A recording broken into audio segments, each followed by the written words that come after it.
Mr. Beast.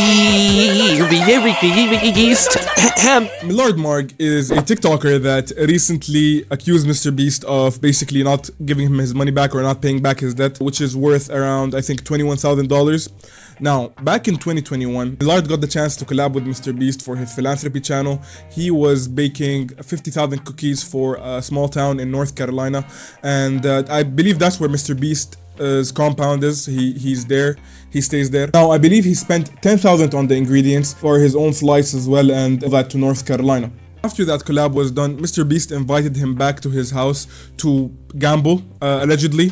MrBeast told Millard that he would pay him back, and at the time I believe Millard had $21,000 in Bitcoin that he said he would pay back, but he never ended up paying him. Now, Millard did specify and tell MrBeast that, yo, I want to spend not more than $200 on this, but at the end, MrBeast convinced him to spend Bitcoin that he had. And then, of course, he lost it, just like all gambling of all time. He lost it in under like 4 minutes. I wouldn't say gambling, me as a Muslim personally, gambling is something that is prohibited, and I can understand why it's prohibited in my religion anyway, because the way I see it is, it's all just loss, you know, you did, and eventually you can just throw your whole life down the drain through gambling. Now, here comes the video. Yesterday, I told a story about how when I was 2 months into YouTube, I had a big YouTuber collab with me that invited me over his house and gambled away all of my Bitcoin, promising that he would pay me back, but he didn't. Now, I had zero intention of name dropping this person, but I now believe I have an obligation to keep this dude accountable, because if he did this to me, he's probably done it to many others. It was MrBeast. He invited me over his house after I spent 4 days straight in a kitchen making 50,000 cookies for his charity, bought tickets to fly out to North Carolina, and spent $10,000 of my own money on said cookies for his charity. And then he told me to send him all the Bitcoin in my Coinbase account and gamble it away in under 4 minutes. There were many witnesses, and this is the transaction. You gotta love the blockchain. It doesn't miss a thing. I need you guys to understand the position I've just put myself into. I essentially am going against an audience of 1 billion people, and many people will be coming after me and trying to tear down what I've built because I now decide to choose to tell my truth. They'll call me a liar. They'll call me a clout chaser. They'll do anything to discredit my truth, but I don't care. If something's scary, but it needs to be done, you need to do it scared. And right now, honestly, as I speak these words, I'm pretty terrified. I'm not scared of you, Jimmy. I'm scared of your money, and I'm sure there's many other victims terrified to tell their story about this guy too, but I empower you to do so. Now, this part of the video is for you, Jim. I know you're watching. You're probably really mad, but Jimmy, this is exactly what you told me to do, remember? You looked me dead in the eyes as you gambled away my Bitcoin and told me that this should be the content I make, and well, here we are. I don't want my money back. I don't want an apology. I want you to know that what you did isn't right, and I want you to really think about what you did to me. If there's any others you may have done wrong, I ask you to repay those people in silence. I don't want you to text me. I don't want you to address this. You might even want to send me a defamation case. At the end of the day, you can do whatever you want. You're your own man. But the rabbit hole goes much deeper, and I don't want it to go there. I know there's many people in your organization that make a living, and I don't want to affect those people, but I'm talking to you right now, Jimmy. Only you. Fuck you for what you did to me.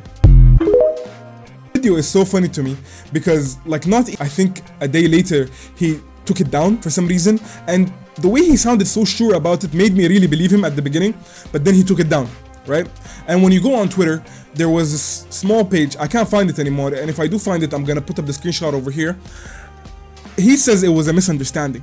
What do you mean it was a misunderstanding? So this whole 2-part TikTok series that you made about MrBeast, and he said fuck you at the beginning, by the way, to MrBeast, you took it down at the end you took it down. Like, what? I'm not even sure how to respond to this, because it's like funny to me that you took it down and then said it was a misunderstanding. What type of misunderstanding? Did you talk to MrBeast? Did you not talk to MrBeast? What was the, like, tell us more, you know what I'm saying?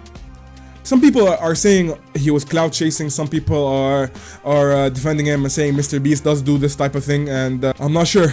So the original video that he did post about this that I mentioned earlier, he was hinting that it was some sort of big YouTuber and he didn't want to tell us his name.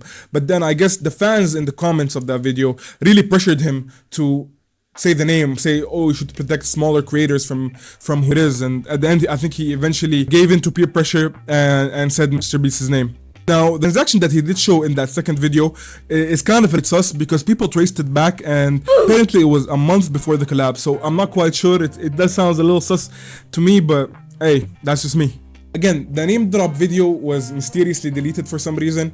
I'm not sure why it was deleted, but I guess he talked to MrBeast. Again, he said it was a misunderstanding, so I'm not really quite sure what that means. You know, just a little bit more. And where he said it was kind of weird because it was a tiny Twitter account. Like it was a small Twitter account that if I do find, I am putting up here. But if I don't find it, I don't. So at the end, there was no comment from MrBeast, and there isn't really any proof except of that transaction. So I don't really know. And now the internet is split between either cancel him or just show us the receipts and let's figure it out. At the end of the day, I feel like maybe it does hold some truth because he did seem very, very in that second video. So maybe it's true. I mean, a small creator and then MrBeast out of all people hits you up, says they want to collab with you. I think you would take it, and then whatever they do, you do with them, you know? Lesson of the story, do not gamble with MrBeast. Fucking, I don't know, do not gamble with MrBeast. Subscribe so I can make some money.